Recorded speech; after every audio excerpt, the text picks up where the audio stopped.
This is how I turned an actual blue morpho butterfly into a photoreal 3D rendering in Blender. The easiest way to get photorealism is to take some photos. So I grabbed my camera and I took the cleanest, crispiest photos I could, and then I stitched them together in Photoshop to get these 8K textures for the front and back of the wings. Then I did other things for almost 2 years. When I finally got back to it, I modeled the wings and then started developing the material. I have found some references of blue morpho wings. Their blue color doesn't come from pigment, instead it's microscopic structures on their wings. This causes the hues to shift and darken at glancing angles. You go from blue to green to purple. I approximated this behavior using the facing node in Blender and a hue shift. And I also mixed the blue material with a darker one with the facing node as the FAC. Then I got sidetracked creating a system that scatters millions of 0.1mm scales on the wings to make it even more scientifically accurate. Oh yeah, subscribe and help me reach my goal of 30,000 subscribers. And you can download my final scene file from Patreon if you want to take a look. It didn't end up looking great from a distance though, so I set it aside for later. Up to this point, I just had a flat plane with a material on it. I needed dimension. So I tried sculpting some details in, but I suck at that. So I needed to turn my photo into a displacement map.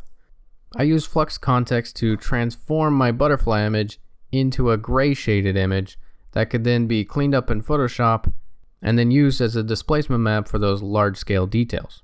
But this was not enough detail. So I found a Blender add-on called Shader Shaper, link in the description, and the normal map generation worked awesome. I got myself that 8K normal map I needed and that crispy high frequency detail. I also grabbed a free scan of a butterfly body and that made its way into the final render. Someday I'll model a real butterfly body, but not today. Then I had some fun being a photographer. I did some test renders from different angles and various lighting scenarios, and I used different lenses. The great thing about the Lens Sim add-on is you can use real world lenses, and there is a link in the description if you want to grab it for yourself. I did a lot of experimentation, but then I finally landed on the idea for the final sequence. I decided to put the blue morpho in its natural habitat, the Amazon rainforest, and then I thought it would be cool if a slow motion raindrop hit the butterfly wing up close. And I found this amazing reference of how raindrops break apart when they hit the wings of butterflies. I tried using flip fluids in Blender, but the results were very slow and underwhelming. So I downloaded LiquidGen, real-time fluid simulation. 2 hours later, I had the raindrop I was looking for, and I exported it as an alembic. With all this experimentation, I was kind of burning out, and I decided it was time to lock down the edit. I did viewport renders to quickly iterate and tweak my camera's composition, timing, and depth of field. And I added in the macro shot of the scales because I realized it would look really cool with the water drops going by. Now it's time to make it look as realistic as possible. My tree wasn't looking super great, so I added some water drop texture on it and made it look more wet. I also added tiny little water droplets on the butterfly wing, and I added some bigger water droplets on the foreground leaf. I also made the background ferns move around and animate, and I really finessed the lighting and focus on every single shot.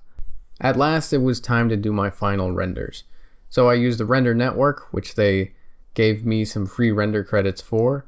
I was able to get some crispy 4K renders from that wouldn't have been possible on my local PC, but I didn't feel like it was quite done. Something was missing. So I decided to add some dust wafting around the butterfly, and I used Embergen to create a smoke simulation with some minor turbulence. I generated a cloud of particles that reacted to the smoke, and I exported those to Blender. And almost gave up on it because the particles couldn't have motion blur, but I just turned it off for the particles and pressed render.